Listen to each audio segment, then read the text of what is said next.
At 2:17 a.m., the dog jumped off the bed and stared into the dark like someone had just whispered his name. Emily Carter woke with a sharp breath, her heart already racing before she knew why.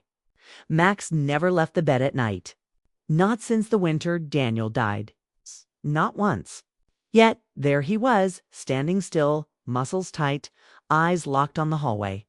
The house was quiet, but the quiet felt wrong, stretched thin, like it might break. "Max?" she whispered. He didn't turn. Instead, he walked toward the hallway with slow, careful steps, as if he didn't want to scare whatever he sensed. Emily sat up, rubbing sleep from her eyes. Grief had trained her to wake fast. Nights were dangerous.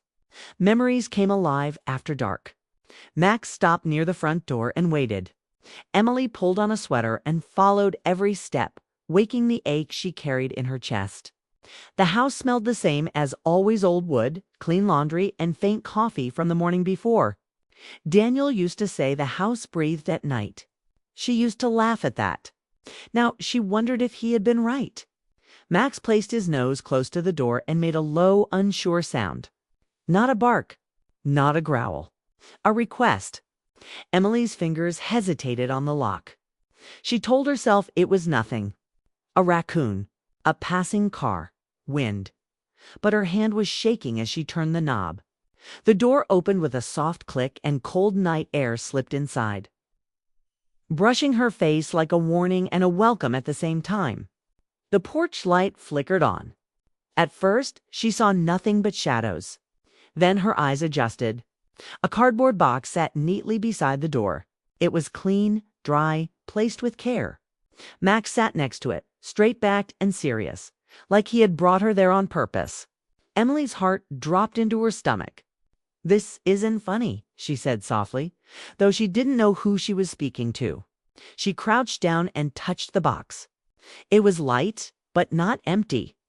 Her fingers slid under the edge of the lid, and the moment she opened it, the world shifted. Inside lay a folded blue scarf she knew too well. Daniel's scarf. The one he wore every winter, even when Emily teased him for it. Beneath it was a paperback novel with worn pages and a cracked spine. Daniel's favorite book. On top of everything was an envelope. Her name was written across it. Emily. The handwriting was careful and familiar. Her breath caught hard in her throat. She had seen those letters 1,000 times, on grocery lists, birthday cards, sticky notes left by the coffee machine. Her knees gave out and she sat on the porch floor. "No," she whispered. "No, no." Max pressed against her side, steady and warm. With shaking hands, Emily opened the envelope. The paper inside was thick, slightly yellowed, like it had been waiting a long time to be read. The letter was dated 3 days before the accident. She couldn't breathe as she read. Daniel wrote about love first. How proud he was of her strength. How sorry he was for every small moment he had wasted being tired or distracted. He wrote about the life they had built in quiet ways, the morning walks, the shared jokes, the comfort of silence. Then the letter changed. Daniel wrote that he felt something coming, that he didn't know why, only that his heart told him to prepare. He said he had asked someone to help watch over Emily if he couldn't. Someone she trusted. Someone who lived close enough to check on the house. The dog. The lonely nights. At the bottom of the page was a name. Michael Brooks. Emily's chest tightened. The name opened a door in her memory she hadn't touched in years. Michael, Daniel's old friend. Kind, quiet. The man who helped them move into this house. The man who brought soup after Daniel's funeral, then disappeared. She looked up, stunned, as if the night might answer her questions. Max's ears lifted. He turned toward the driveway. Emily followed his gaze. Headlights cut through the dark, slow and careful, like whoever was driving didn't want to disturb the moment. The car rolled to a stop at the edge of the driveway. For a second, nothing happened. Then the driver's door opened. A man stepped out. Even from a distance, she knew him. Michael stood there, unsure, hands at his sides, eyes full of something heavy and familiar. The porch light caught his face, older now, lined with time and loss. "I'm sorry," he said quietly. "I didn't mean to come so late." Emily couldn't speak. He glanced at the box, the open letter, then at Max. He came to my house tonight. Wouldn't leave. Wouldn't stop staring at me until I followed him. Max's tail thumped once. Michael swallowed. Daniel asked me to wait. He said you'd know when the time was right. I think. This was it. Emily's tears finally fell, silent and fast. The grief she carried cracked open, spilling memories and questions she didn't know how to hold. Michael took a careful step back. I can leave, he said. I just needed to know you were okay. Emily looked at the box again, at the life Daniel had left behind in small objects and careful words. She looked at Max, who sat calmly, as if he had already decided this night mattered. Don't, she said softly. Michael stayed. The night stretched around them, quiet but no longer empty. The letter rested in Emily's hands, warm from her grip, like it still carried Daniel's touch. And somewhere between the past she lost and the future she feared, something new had quietly begun. The headlights faded, leaving the porch in soft shadows. But Emily Carter's heart was pounding like it had never done before. She didn't move at first, unsure if she should step forward or retreat into the safety of her house. Max sat between her and the edge of the porch, ears alert, tail still, as if he understood that the night had just shifted into something entirely new. Emily could hear the faint rustle of leaves outside, the distant hum of cars on the empty streets of her Portland neighborhood. But none of that mattered. All that mattered was the man standing quietly a few steps away. Michael Brooks, Daniel's old friend, watching her with a mix of caution and something heavier concern. Maybe or worry she hadn't expected to see in anyone's eyes again. Michael finally spoke, his voice low but steady. I didn't mean to arrive like this, he said, glancing at the box, the scarf, the novel, the letter she had just read. But Max, he insisted. He led me here. I couldn't ignore him. Emily's throat felt dry, words failing her. She wanted to ask a million questions at once how he found her. Why Daniel had asked him. What had taken him so long, but she only managed to whisper, Michael. He nodded, understanding more than she could say. I know this is sudden. I wasn't sure if tonight was right. I tried to wait, but Max made it clear. I think Daniel wanted this. Emily clutched the letter tighter, feeling its edges press into her fingers. She could still picture Daniel sitting at his desk, writing these words with that careful hand, leaving pieces of himself behind for her to find. And now Michael was here, a living connection to a past she thought had been closed forever. You came because of him, she asked, nodding toward Max. Michael smiled faintly. Yes, he's amazing. He knew you needed someone to guide you tonight. And honestly, he didn't want to be alone. His gaze flicked toward the dog, who wagged his tail once and laid his head on Emily's knee, satisfied. They sat in silence for a moment. It's the kind of quiet that fills the space when two people are unsure of what to do next, but sense the weight of what is unfolding. Emily's mind raced. Memories of Daniel flooded back, his laugh in the kitchen, the way he would hold her hand while reading late at night, the promises of forever they had whispered in the dark. And now, somehow, the edges of that grief were shifting. There was a new presence here, careful, respectful, but undeniably warm. Michael spoke again, carefully, as if choosing each word to match the mood of the night. Daniel trusted me to look after you if anything happened. I wasn't sure how to do it without overstepping. But tonight, Max made the choice for both of us. I just followed him. Emily looked at him, really looked, noticing the subtle signs of age, the lines from time and worry, but also the gentleness in his expression. She realized she didn't feel afraid. Not really. It was strange, almost impossible, but she felt a small spark of safety, of trust, maybe even hope. The conversation moved slowly, deliberately, as if the night itself were stretching to give them time. Michael shared stories Daniel had written for her in letters she hadn't read, yet small anecdotes, memories, reminders of laughter and love that had existed in the quiet corners of their life.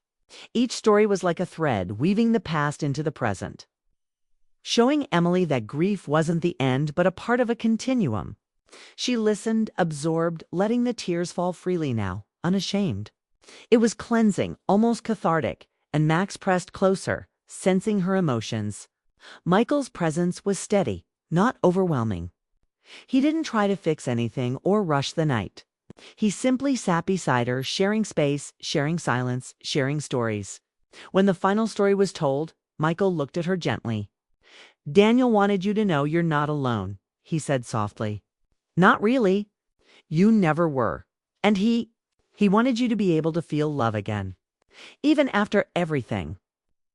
Emily looked down at the box again, now empty of letters, but heavy with meaning. Her heart ached in a new way, not just from loss, but from possibility. Could she open herself again? Could she allow someone into her life after Daniel? And more importantly, could she trust her heart to guide her without fear? Michael glanced at the house, at the darkened windows, then back at her. "I can leave," he said carefully. "I know this is a lot for one night. I can go and we can pretend this never happened." Emily shook her head, surprised at how quickly her own decision came. "No, don't go. Not yet." He hesitated, then smiled, relief visible in his eyes. They sat together on the porch steps, the night air crisp against their skin. The stars above quiet witnesses to this fragile moment. Emily realized the emptiness she had carried since Daniel's passing wasn't gone, but it had softened. And perhaps, just perhaps, there was room for warmth again. Max curled up at their feet, his tail occasionally thumping against the porch floor, satisfied that his mission was complete. He had led her to this night to the understanding that love didn't have to end, that care didn't have to disappear with loss.